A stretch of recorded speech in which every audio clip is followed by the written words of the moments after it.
తెలంగాణలో ఈ నెల 4న కేబినెట్ విస్తరణ ఉండబోతుంది. దానికి సంబంధించి అన్ని ఏర్పాట్లు పూర్తయ్యాయి. అయితే మరి కేబినెట్లో ఎవరికి చోటు దక్కుతుంది ఈసారి? ఇది ఇప్పుడు ఇంట్రెస్టింగ్. సో రేపు మరోసారి ఢిల్లీ వెళ్తున్నారు. ఈ నేపథ్యంలోనే సీఎం రేవంత్ రెడ్డి నిన్న గవర్నర్తో సుదీర్ఘ సమావేశం జరిగింది. కేబినెట్ విస్తరణ సహా మంత్రుల శాఖలు కూడా మార్చే అవకాశం కనిపిస్తోంది. ఇప్పటికే అధిష్టానంతో సీఎం రేవంత్ రెడ్డి చర్చించారు కూడా. ఇక రేపటి ఢిల్లీ టూర్లో ఫైనల్ లిస్ట్ ఖరారయ్యే అవకాశం స్పష్టంగా కనిపిస్తోంది. మా ప్రతినిధి ప్రభాకర్ మరింత సమాచారం అందిస్తారు ఫోన్ లైన్లో. ప్రభాకర్, ఇక చర్చలన్నీ ముగిసినట్లయినా ఇంతకీ ఎవరి పేర్లు వినిపిస్తున్నాయి, ఎవరి శాఖలు మారుతున్నాయి? 4వ కేబినెట్ విస్తరణ అయితే ఉండనుంది.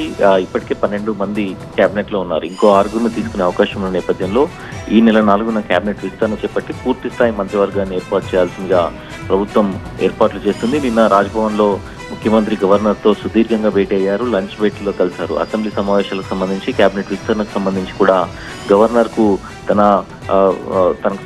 దానికి సంబంధించిన వివరాలను అందజేసినట్టుగా తెలుస్తుంది. దాంతో పాటుగా రేపు ఢిల్లీ వెళ్ళనున్నారు ముఖ్యమంత్రి.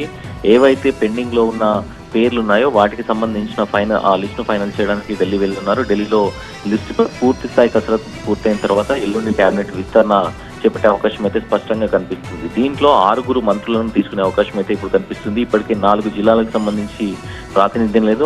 హైదరాబాద్, రంగారెడ్డి, అట్లాగే హైదరాబాద్ రంగారెడ్డితో పాటుగా ఆదిలాబాద్, నిజామాబాద్ ఈ 4 జిల్లాలకు ప్రాతినిధ్యం లేదు. సో ఇక్కడ నుంచి తీసుకునే అవకాశం, ఈ 4 జిల్లాల నుంచి తీసుకునే అవకాశంతో పాటుగా ముదిరాజుకు ఒక మంత్రి పదవి ఇస్తారని ఎన్నికల హామీలో భాగంగా ముఖ్యమంత్రి చెప్పారు. సో దాంతో పాటుగా నల్గొండ జిల్లాకు సంబంధించిన రాజగోపాల్ రెడ్డికి ఎన్నికల ముందు హామీ ఇచ్చారు.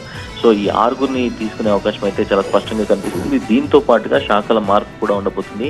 ఎందుకంటే పూర్తి స్థాయి మంత్రివర్గం ఏర్పడిన తర్వాత కొన్ని ఎఫ్ఏసీలు కూడా ఉన్నాయి. ఇప్పటికీ కొంతమంది మంత్రుల దగ్గర అదనపు శాఖలు కూడా ఉన్నాయి. వాటిని సర్దుబాటు చేయడంతో పాటుగా ఇప్పుడున్న శాఖలను, కీలక శాఖలను కూడా మార్చే అవకాశం అయితే కనిపిస్తుంది. ఇప్పుడు హోమ్ మినిస్ట్రీతో పాటుగా ఎడ్యుకేషన్ కూడా ముఖ్యమంత్రి దగ్గరనే ఉంది. వాటిని కూడా మిగతా మంత్రులకు అలాట్ చేయడం, వారి దగ్గర ఉన్న శాఖలను వేరే మంత్రులకు సర్దుబాటు చేయడం లాంటి దానిపైన కూడా ఎక్సర్సైజ్ జరుగుతున్నట్టుగా తెలుస్తుంది. సో మొత్తం మీదుగా అయితే ఒక బ్రేకింగ్ అని చెప్పొచ్చు. 4న మంత్రివర్గ సమావేశం, మంత్రివర్గ ఏర్పాటు అయితే జరుగుతుంది. రైట్ ప్రభాకర్.